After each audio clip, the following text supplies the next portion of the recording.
So when I met Heather, now my wife, I checked a lot of her boxes.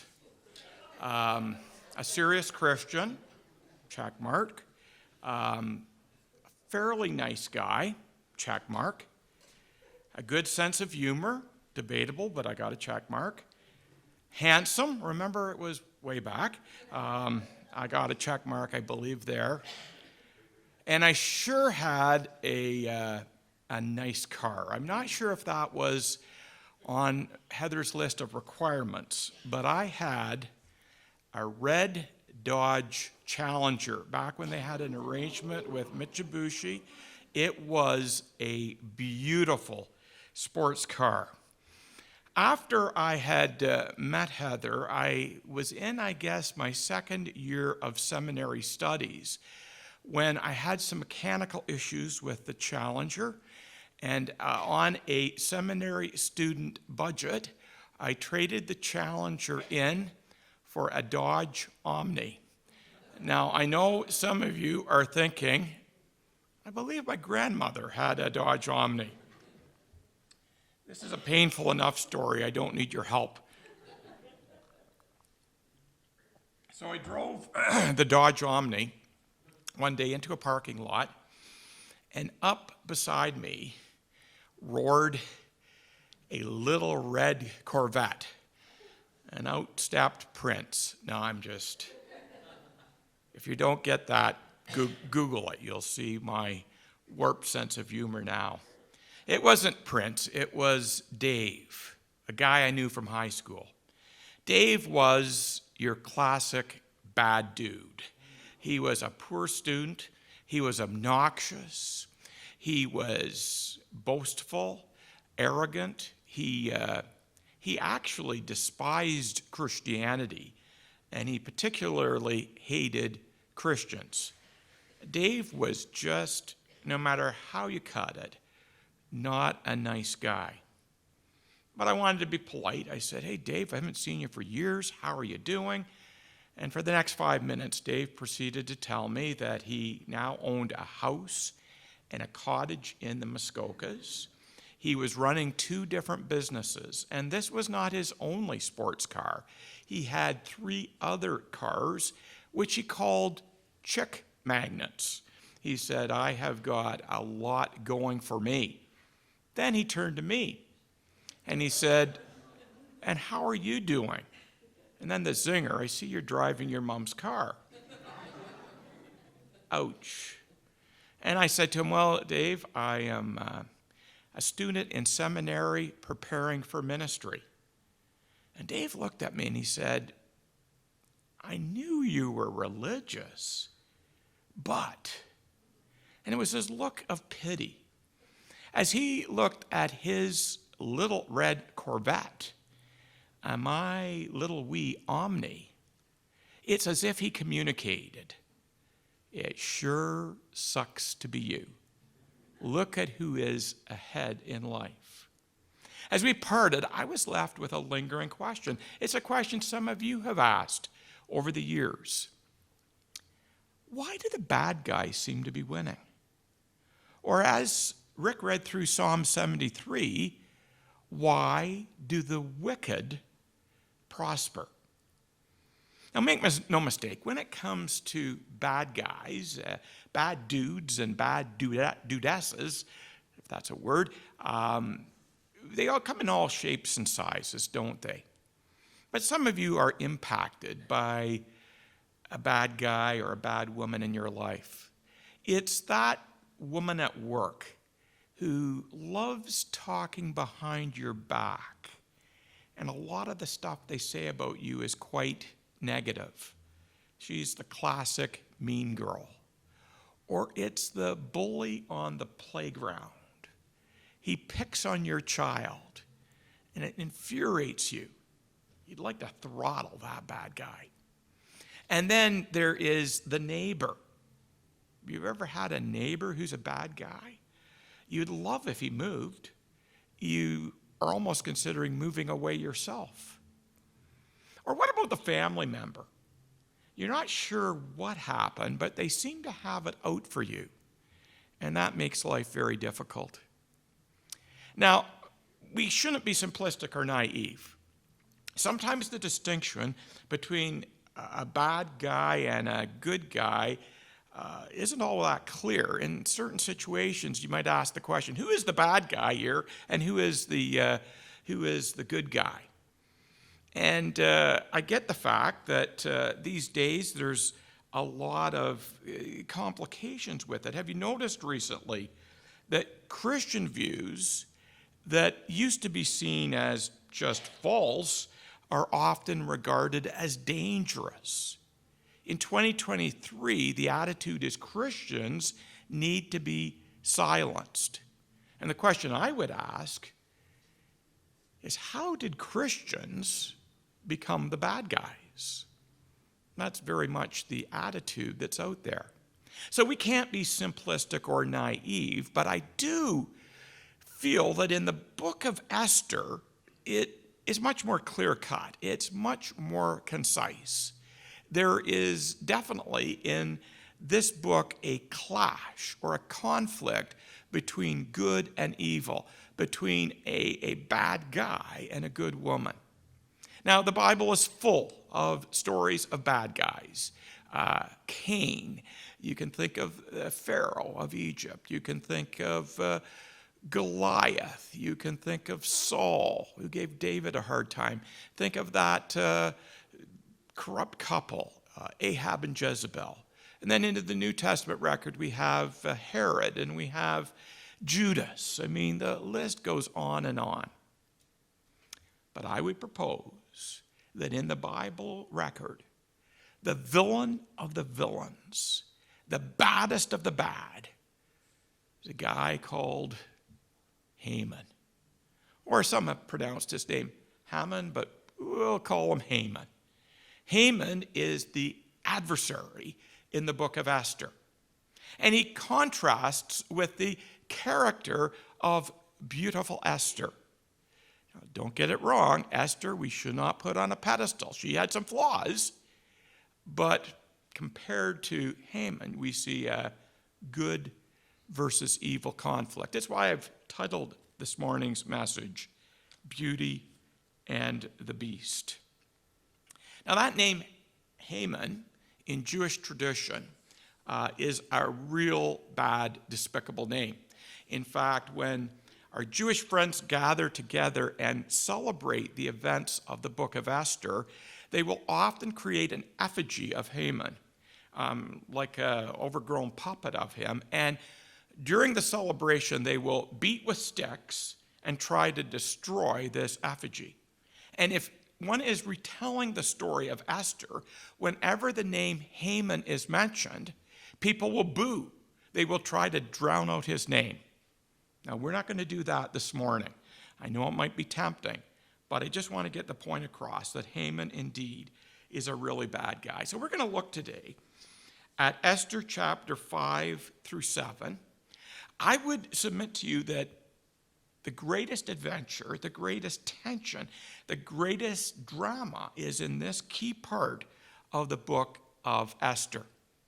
What do we do with this? The warning is, simply put, don't be like Haman. And I'll give you rapid fire several check boxes. Make sure that you yourself don't check these boxes, that you're imitating or emulating Haman. And then conversely, we will look at Esther and some of her good qualities. Above all, we're going to see, how do you deal with a bad guy in your life? And let's make no mistake, you're already in your mind identifying who that villain or bad guy is in your life, aren't you? You got that person? Oh, you got more than one. Maybe you have 2 or 3 over a course of time. How do you deal with the bad guys, the bad women in your life? And then my final question we want to look at is, will God's justice prevail? Because at this point in our study in the book of Esther, look at the scorecard, the bad guys are winning. And they seem to be winning decisively. So let's set the stage. Quick recap, Josh did an excellent job covering the first 4 chapters of Esther. So this is more of a reminder. If you need more detail, please go online and check out the first 2 sermons in this series focusing on Esther. You remember that in Persia at that time, there were Jewish exiles who remained. They had a choice to go back home, but they chose to remain in Persia. Likely not the best decision, but 2 people who remained were Esther, who had lost her parents, and her older cousin Mordecai, who kind of took on the role of being her foster father. Through a sequence of events, Esther was forced into a beauty contest. She wins it, and she ends up, if you can believe it, marrying the king at the time, King Xerxes, who, the nicest thing I can say about him is he was a real nutbar. Just not a kind of guy that you would have a lot of confidence in. Well, Mordecai was outside of the palace, but he had a job. It seemed like he was an official. And he got wind of a plot to assassinate the king. And so Mordecai was your classic whistleblower. He reported this to the king's officials, and it was a great thing, but it would appear at the time his action went unrewarded. We wonder, well, that's kind of sad. At the same time, Haman, in the listing of officials, received a promotion. And that promotion to second in command in all the kingdom, kind of like a prime minister, came with a lot of prestige. And in fact, the king, and this is important to recall, it was the king who decided that people needed to bow down and pay homage to Haman. And everybody was doing it, except Mordecai. Why did Mordecai refuse to bow? Now, that's a more complicated question than may seem to be. An easy answer would be because he was a deeply religious guy. Mordecai had no problem compromising in some key areas. In this area, he refuses to bow. It could be for very good reasons. There could be other factors. Bottom line, he refuses to bow. And then you see Haman, the full extent of his bad behavior. The slight is pointed out to him. Like, there's thousands of people bowing down to him. There's this one guy who isn't. And Haman, as he becomes aware of that, is outraged. That slight turns into anger and rage. And throughout the book of Esther, Haman was often enraged. A slight can do that, can't it? I remember years ago talking to a family, and I asked them, why is there this feud in the family? And the person said it goes way back to a family wedding. And I said, well, what happened? Or there was one family at the reception who didn't get seated at table number 2. They got seated at table number 10. And they were really upset. And their rage snowballed all over that little slight. And I know some of you are thinking, I could share another story or two that shows how sometimes just a slight thing can be blown out of proportion. And then we see what I would call, the technical word is selective perception. You know, it's like when you get a black SUV and all of a sudden all you can notice on the road are all the black SUVs. So this is called selective perception. It's like Haman, though there's all these people bowing down to him, all he is fixated on, all he seems to notice is this one guy who refuses to bow. And then, of course, this triggers his prejudice. Josh talked a lot about the background and what would have triggered that. And that led to resentment, ethnic resentment, but I would also say a religious resentment. And newsflash, some of you are resented because of your Christian faith. It might be in the workplace. It might be in your neighborhood. You know, it can even be in your family, where someone is not all that enamored with your faith in Christ. So we see his resentment. At the same time, Haman decides to do something about it, and you see here his abuse of power. He received power and authority, and that's a wonderful privilege, but it can also be abused. Look at the world today. We see so many world leaders who have power and authority and are abusing it. So because of the actions of one man, rather than just dealing with Mordecai and settling it, Haman in his wisdom decides, let's get rid of all the Jews, like every single Jewish person. He manipulated the king, again, kind of a nut bar, in signing an edict where he would agree to get rid of this unknown people at the time to the king. And this was all part of the king's revenge, or Haman's revenge. Bad guys can be very dangerous. Bad women that you relate to can make your life miserable and complicated. And we see Haman's character reflected here. And then into chapter 4, last week we discovered that Mordecai gets news of this edict.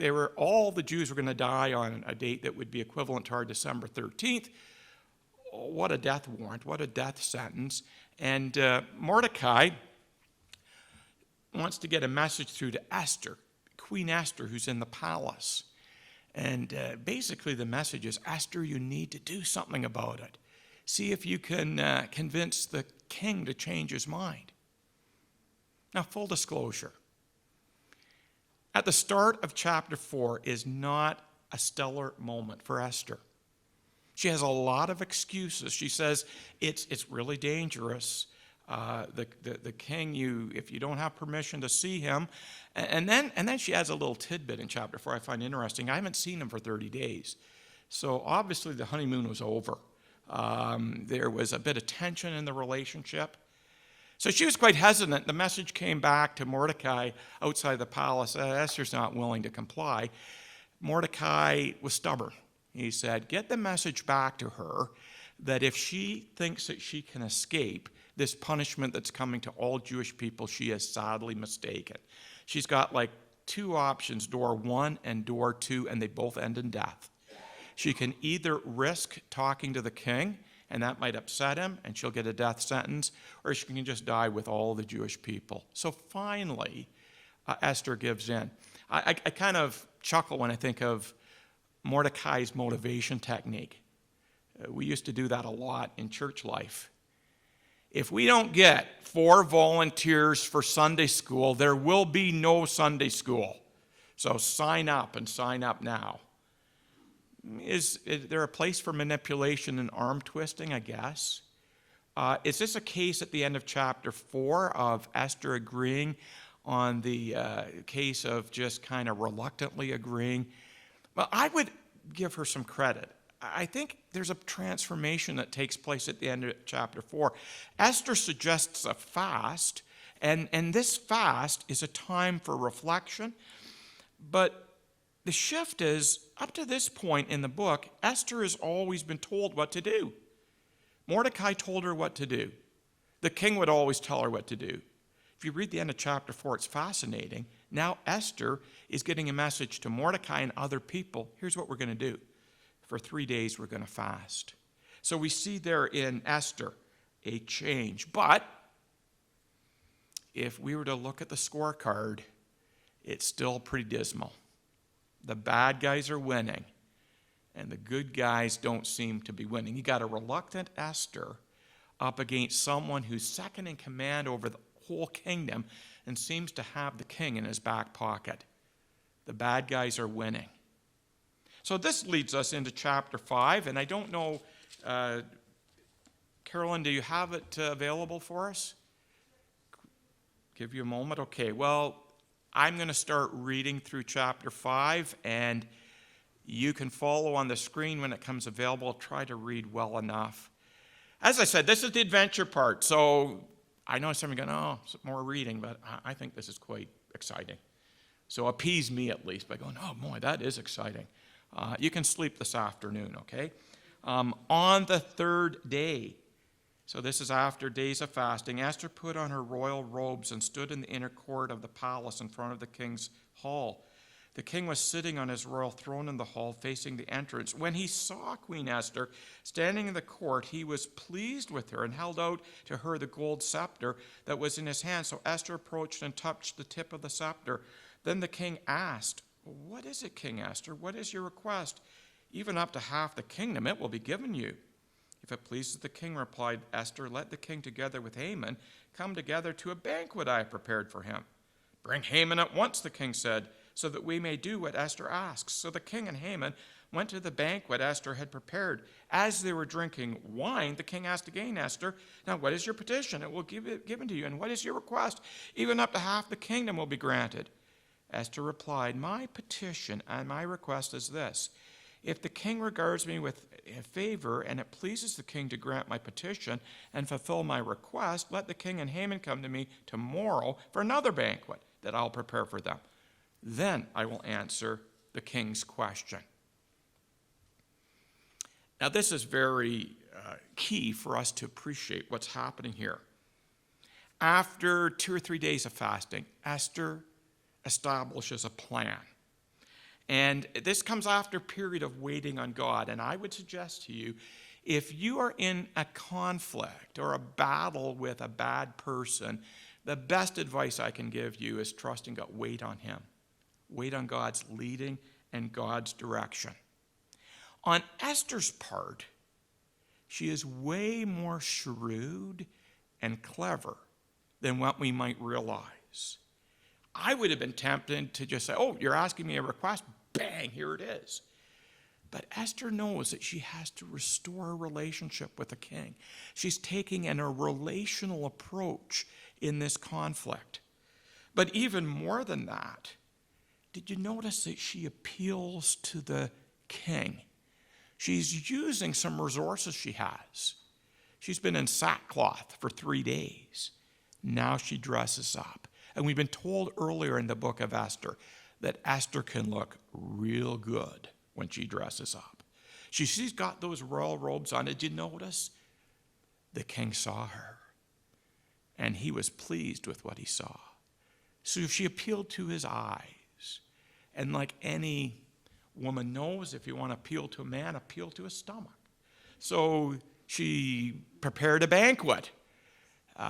Stage 1. And then stage 2. Why didn't Esther just blurt out at the first banquet, "Here's what's going on"?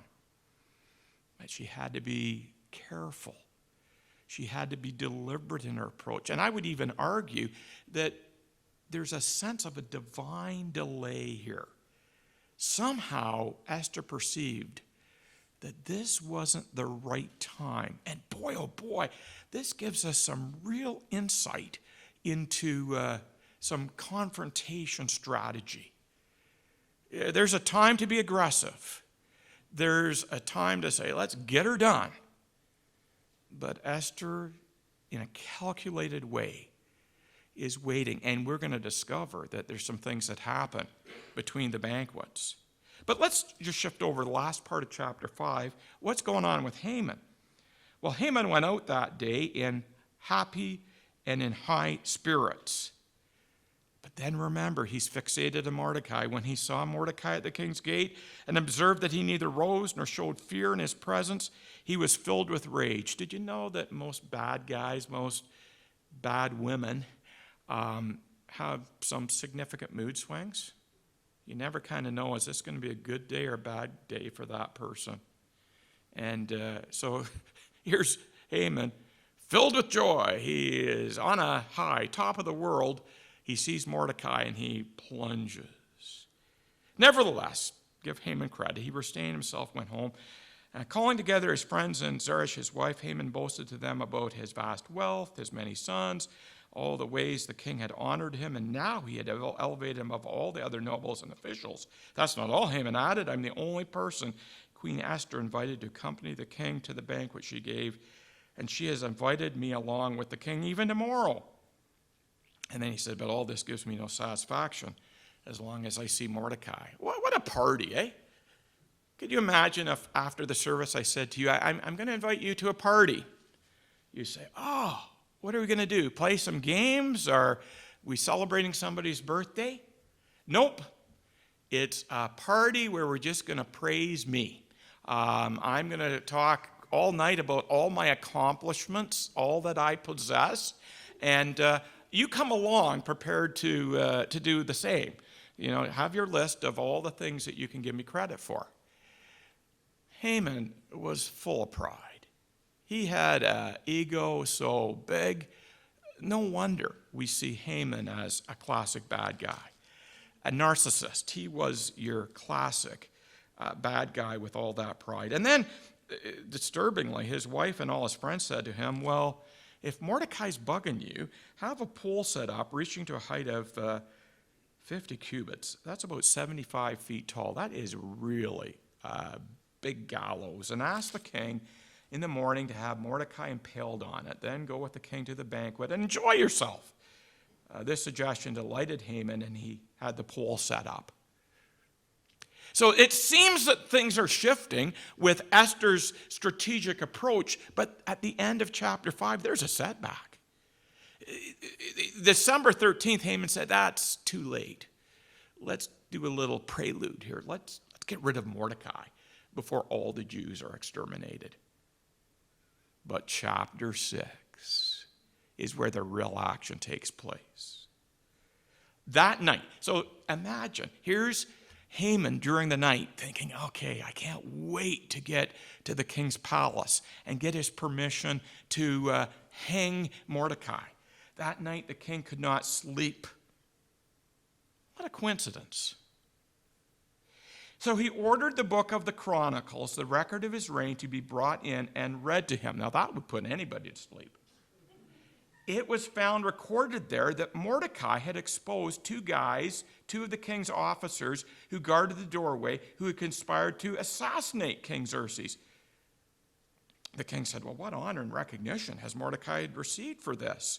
Nothing has been done for him, his attendants answered. And this is where I hope you have a sense of humor. The king said, who is in the court? Well, Haman had just entered the outer court of the palace to speak to the king about impaling Mordecai on the pole he had set up for him. His attendants answered, well, Haman is standing in the court, kind of waiting to see. Well, bring him in, the king ordered.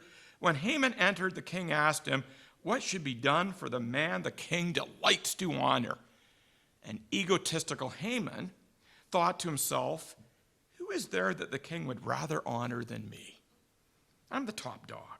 So he answered the king, for the man the king delights to honor, have him bring a royal robe the king has worn and a horse the king has ridden, one with a royal crest placed on his head. Then let the robe and horse be entrusted to one of the king's most noble princes. Let them robe the man that the king delights to honor. Lead him on the horse through the city streets, proclaim before him, this is what is done for the man the king delights to honor. Go at once, the king commanded Haman. Get the robe and the horse, and make sure you got somebody to put it on you and lead you in the procession. No. Do just as you have suggested for Mordecai the Jew who sits at the king's gate. Do not neglect anything you have recommended. Have the tables turned? This is Haman's worst nightmare. The king had insomnia at the start of the chapter. Now we see Haman. This is his worst nightmare. And as we read through the rest of chapter 6, Haman has the wonderful privilege of honoring Mordecai in this way. At the end of the chapter, his advisors and his wife said to him after he returned home, since Mordecai, before whom your downfall has started, is of Jewish origin, you cannot stand against him. You will surely come to ruin. Man, that's a powerful statement. Where'd that come from? Why would they have that kind of perception? Does it have any relevance, by the way, for what's going on in the world today? Something for you to think about. So they say, you're done. I thought, what a shift from, hey, why don't you make a big pole and hang Mordecai? Now it's, well, you know what, on second thought, you don't have a chance up against Mordecai because he's a Jew and he belongs to the people of God. So in chapter 6, just a couple of very, very quick observations that'll help you on your checklist. We see Haman's downward spiral continue. This king's insomnia I find fascinating. We see God's sovereignty. You could read through chapter 6 and go, boy, the Jewish people, Esther, Mordecai, weren't they lucky? Is it luck, or is it the sovereignty of God? This summer, in an afternoon, I received a phone call from a fellow who did some duct work for us. And he was looking for his money, which was appropriate. I kind of knew that this summer things were a bit tight here. And I'm thinking, I can't wait to let Ron and Carol and some of our other financial people know this. I kid you not.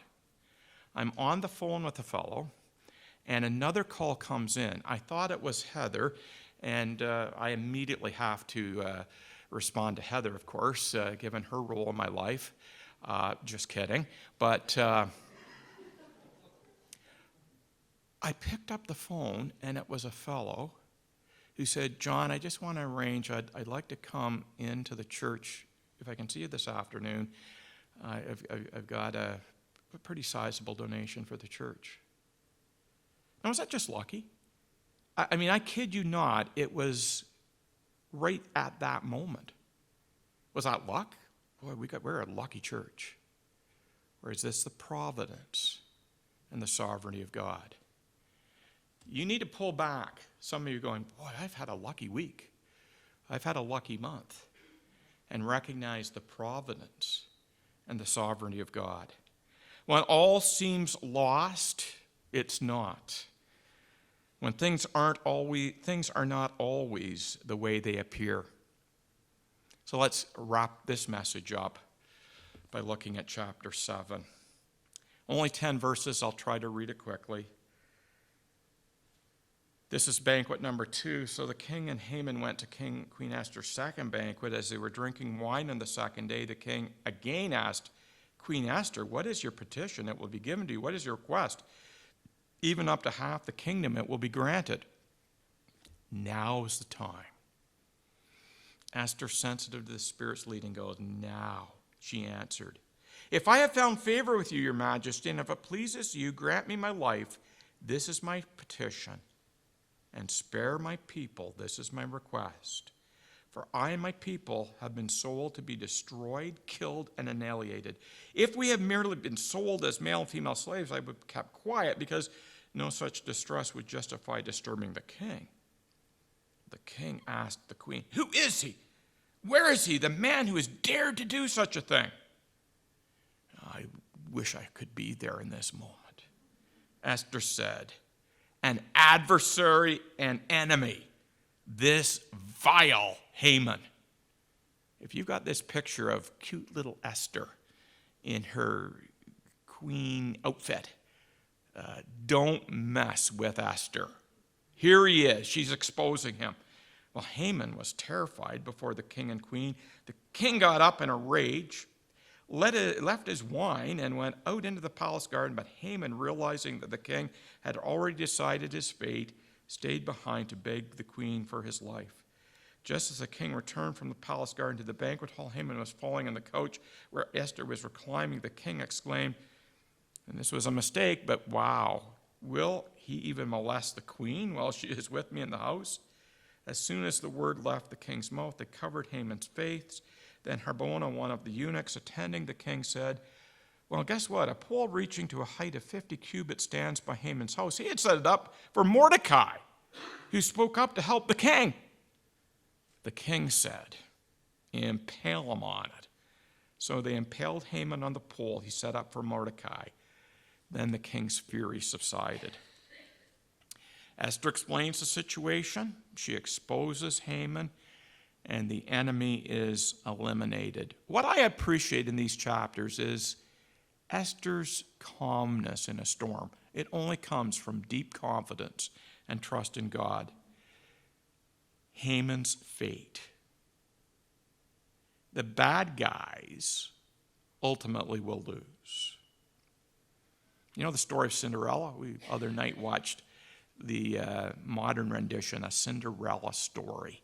And you know how Cinderella got treated so poorly by her wicked stepmom and her evil stepsisters, but at the end, the tables turn. So the close would be, don't be like Haman. Don't be a person who is full of pride and arrogance and determined to get back at people. Imitate someone like Esther. And always remember that our God sometimes is very visible in his actions, but often is a God who operates behind what is seen, a God behind the scenes. I'm circling the airport. Final word, the gospel. You're wondering, what happened about Dave? I don't know. I wish I could tell you. I phoned Dave later that week. He became a Christian. He's doing wonderful work as a missionary in Africa. That was my last contact with Dave.